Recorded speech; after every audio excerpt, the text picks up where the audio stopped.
আপনি দেখছেন আমাদের বিশেষ পডকাস্ট অনুষ্ঠান জাগো মনুষ্য।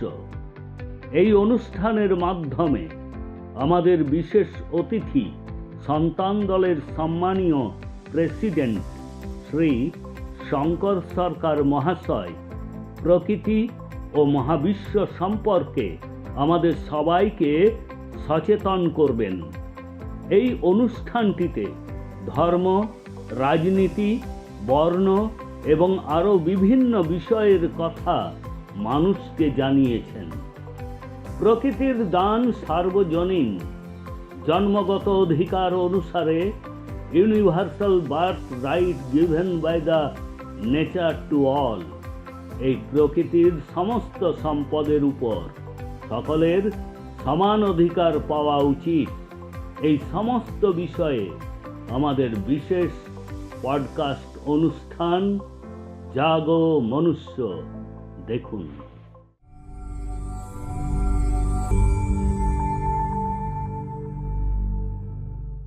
জওহরলাল নেহেরু এবং মহাত্মা গান্ধী উভয়ে শিক্ষিত হওয়া সত্ত্বেও যখন ক্ষমতা তাদের হাতে আসতে চলেছে তখন তারা পারস্পরিক সম্মতিতে সব কিছু করেছিলেন। আমি আমার বাবাকে জিজ্ঞেস করেছিলাম, এসব কি ঘটছে?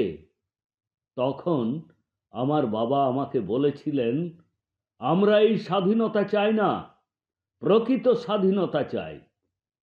আসল স্বাধীনতা, প্রকৃত স্বাধীনতা দেবার মতো নেতা ছিলেন সুভাষচন্দ্র বসু।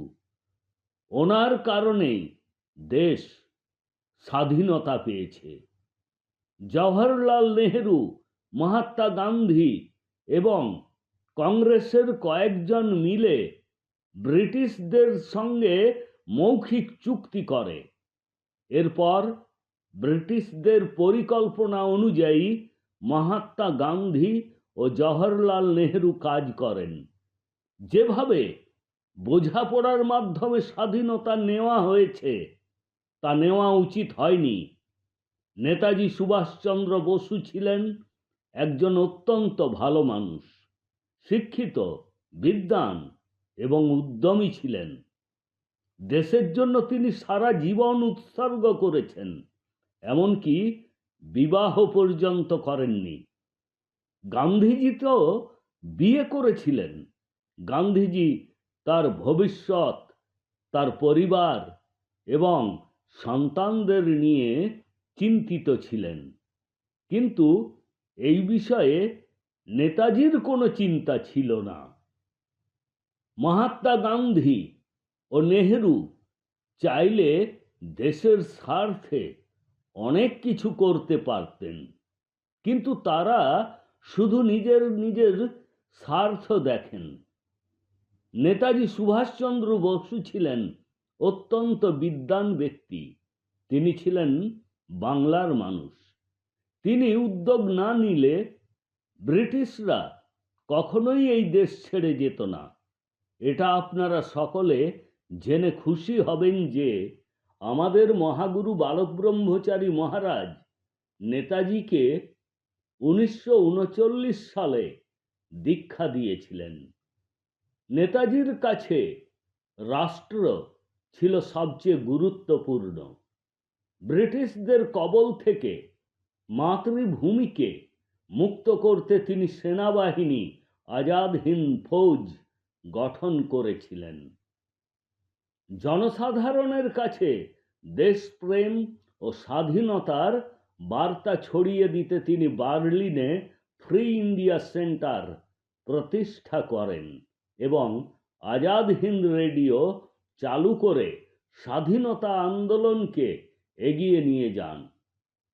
তার দৃষ্টিভঙ্গি ছিল আমাদের জাতীয় প্রতিরক্ষার এমন একটি শক্তিশালী ভিত্তি স্থাপন করা যাতে ভবিষ্যতে আমাদের স্বাধীনতা কখনো প্রভাবিত না হয়। যদিও ভারতের স্বাধীনতার জন্য অনেক লোক তাদের নিজ নিজ ভূমিকা পালন করেছিল, কিন্তু সুভাষচন্দ্র বসু যে ভূমিকা পালন করেছিলেন তা একটি দৃষ্টান্ত স্বরূপ। মহাগুরু বালক ব্রহ্মচারী মহারাজ দীক্ষা দেওয়ার সময় নেতাজিকে বলেছিলেন যে, যাও দেশের এবং সমাজের সেবা করো। ধর্ম বর্ণ এসব থেকে সরে এসে আমাদের মহাগুরু সর্বদা সবাইকে শিখিয়েছেন যে এই পৃথিবীর মানুষ সমান, সবাই সমান। মহাকাশ পৃথিবী সবাই প্রকৃতির সন্তান। এই চিন্তা মাথায় রেখে তিনি গঠন করেন সন্তান দল, যেখানে সবাইকে সমান বিবেচনা করা হয়। সেখানে কারো মধ্যে কোনো ভেদাভেদ বৈষম্য নেই।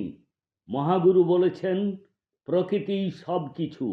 আজ আমাদের যা কিছু আছে সবই মহাকাশ ও প্রকৃতির কারণে। মানুষের নিজস্ব কোনো অস্তিত্ব নেই। কংগ্রেসে অনেক বড় বড় স্বাধীনতা সংগ্রামী ছিলেন, কিন্তু কাউকে খোলাখুলি কথা বলার সুযোগ দেওয়া হয়নি। নেহেরু প্রথমে হিন্দু ছিলেন, তারপর মুসলিম হয়েছিলেন এবং তারপর আবার হিন্দু হয়েছিলেন।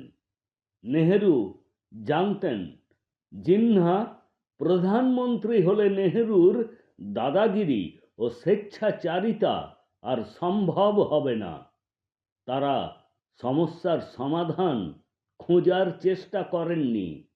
সমস্যার সমাধানের একটি ভিত্তি থাকা উচিত, যা আমাদের সংবিধানে নেই। সারা পৃথিবীতে যত সংবিধান আছে তা মানব সৃষ্ট। সর্বোপরি কেন পৃথিবীতে 800 কোটি মানুষের জন্য কোনো সমস্যার সমাধান নেই? এটা ভাবার বিষয়।